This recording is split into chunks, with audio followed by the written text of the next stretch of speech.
Assalamualaikum warahmatullahi wabarakatuh.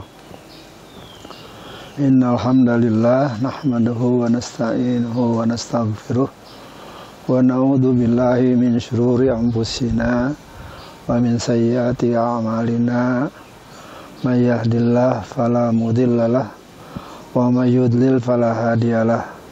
Asyhadu an la ilaha illallah wahdahu la syarikalah wa asyhadu anna Muhammadan abduhu wa rasuluh. Amma ba'du. Allahu ghayatuna wal ikhlasu mabdauna wal islahu sabiluna wal mahabbatu syiaruna nu'ahidullaha ala sidqi wal ikhlasi wal yaqini wa talabi ridallah fil amali baina ibadihi bit tawakkuli alaih. Bismillahirrahmanirrahim. Bismillahi wala haula wala quwwata illa billahil aliyil azim. Saudara-saudara, di dalam pembukaan ceramah saya ini, itu saya sudah biasa dari dulu. Setelah hamdalah, sholawat dan salam kepada Nabi, tidak pernah lupa membacakan, mengulangi intisab PUI. Karena apa? Karena memang intisab PUI ini adalah sebuah doktrin PUI yang memang satu-satunya doktrin yang pernah saya pelajari selama hidup. Dan ketika saya menjadi ketua pemuda Persatuan Umat Islam PPUI, intisab ini saya sebutkan sebagai ikrar jihad. Ikrar jihad itu adalah sumpah berjuang. Dan karena itu sekarang setua ini saya, ketika membaca, merisait, mengulang kembali pembacaan intisab ini, terbayang sejarah masa lalu saya sebagai pemuda. Jadi saya merasa betapa hebatnya intisab ini membangkitkan semangat saya secara pribadi, dan juga kadar-kadar pemuda PUI pada waktu itu, pada tahun 64-65. Sebagaimana barangkali juga banyak yang sudah ditulis atau saya juga sudah pernah berbicara di mana-mana, bahwa saya terlibat di dalam kepengurusan PUI itu mulai tahun 64. Tahun 64, ketika itu saya ikut muktamar PUI di Bandung, dan kemudian saya ditunjuk menjadi Majelis Pemuda PUI. Sejak itulah saya mengenal PUI secara intens, secara mendalam, secara komprehensif. Karena memang sebelumnya pun ayah saya sebenarnya adalah lulusan dari pesantren Gunung Puyuh, yang Gunung Puyuh ini melahirkan sebuah organisasi yang dipimpin oleh Kiai Ahmad Sanusi bernama Al-Ittihadiyatul Islamiyah, yang pada zaman Jepang Al-Ittihadiyatul Islamiyah itu berganti nama menjadi Persatuan Umat Islam Indonesia, yang kemudian pada tahun 52 Persatuan Umat Islam Indonesia Sukabumi yang dipimpin oleh putra Kiai Ahmad Sanusi, yaitu Kiai Acep Zarkasi, kemudian bergabung dengan PUI Majalengka yang waktu itu dipimpin oleh tokoh-tokoh PUI Majalengka, sehingga dengan demikian maka PUI itu walaupun lahirnya sejak AII, bahkan kalau PUI yang di Majalengka itu lahir sejak zaman adanya Hayatul Qulub Kiai Abdul Halim pada tahun 1911,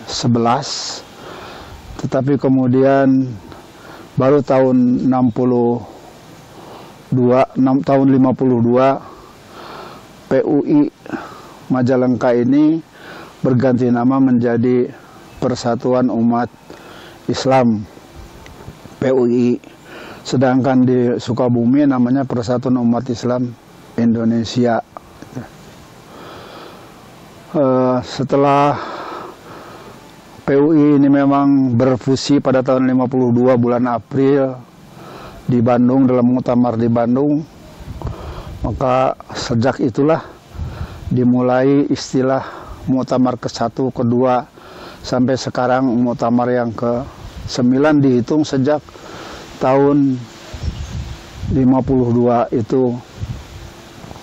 Nah, sekarang saya menjadi bagian dari orang-orang tua yang memang insya Allah akan tetap menjunjung tinggi cita-cita idealisme PUI yang pada intinya adalah bagaimana supaya umat Islam ini bisa bersatu padu di dalam menghadapi bermacam-macam tantangannya.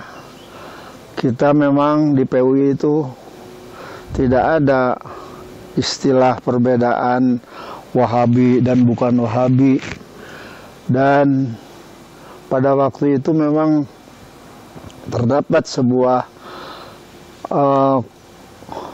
seolah-olah kontradiksi antara Persis dengan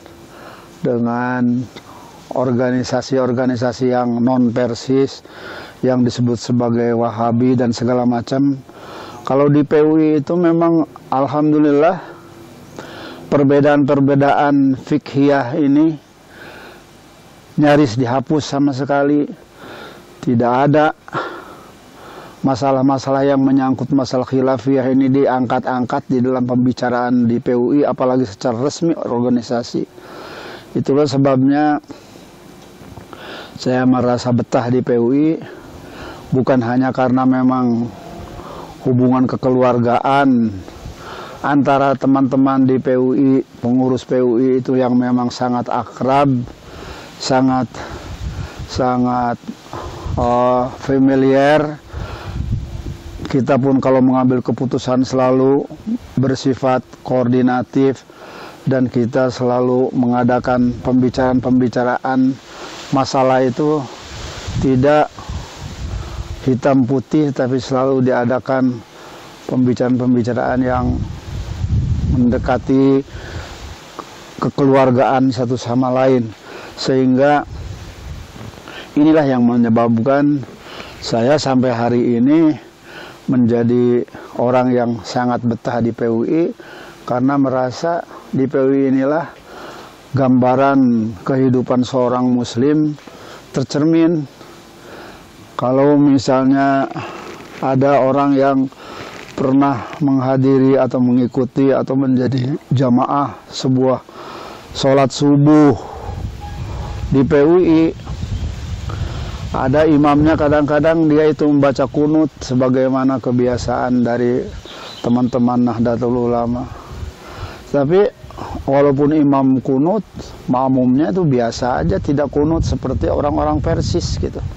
Atau sebaliknya, kebetulan yang menjadi imamnya itu orang yang tidak pernah kunut, maka jamaah di belakang itu ada yang kunut, ada juga yang tidak, dan tidak pernah dipermasalahkan. Karena itu di dalam PUI masalah khilafiyah ini sudah selesai, tidak menjadi masalah dan tidak dipermasalahkan. Inilah yang menyebabkan saya menjadi orang yang memang sangat betah di PUI dari segi itu. Kemudian dari segi persaudaraan antara satu pengurus dengan yang lainnya, terasa betul bahwa di PU ini rasa persaudaraan ini merasa dekat sekali gitu, sehingga apabila orang yang lebih muda menyebut, dulu itu ketua umum PUI itu Pak Haji Salim itu adalah putra Kiai Abdul Halim, dan juga yang lain-lainnya itu dipanggil oleh kawan-kawan sesama pengurus itu bukan dengan panggilan bapak atau apa, tapi panggilan itu mamang. Jadi mamang itu artinya sebuah panggilan di Tatar Sunda yang memang sudah menunjukkan bahwa keakraban satu sama lain. Jadi kalau di dalam PUI orang-orang itu saling menyebutkan mamang, kakak dan sebagainya, itu sudah biasa, sehingga perbedaan antara satu jabatan dengan jabatan lain di dalam PUI itu sangat terasa cairnya. Sehingga dengan begitu maka kita ini merasa betul-betul sekeluarga, sehingga kita ini dalam melaksanakan program-program PUI seberat apapun terasa masih bisa saling membantu dan menyelesaikannya dengan sebaik-baiknya. Sementara itu saja dulu, ya cukup. Sementara itu aja dulu, mudah-mudahan ada manfaatnya. Aqulu qouli hadza wa astaghfirullaha li wa lakum. Wassalamualaikum warahmatullahi wabarakatuh.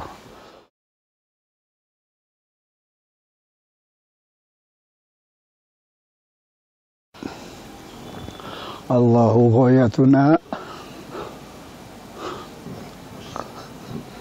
wal ikhlasu mabdauna wal islahu sabiluna wal muhabbatu syiaruna nuwahidullaha ala sidqi wal ikhlasi wal yaqini wa talabi ridallahi fil amali baina ibadihi bitawakkuli alaihi. Bismillahirrahmanirrahim. Bismillahi wala haula wala quwwata illa billahil aliyil azim. Allahu akbar.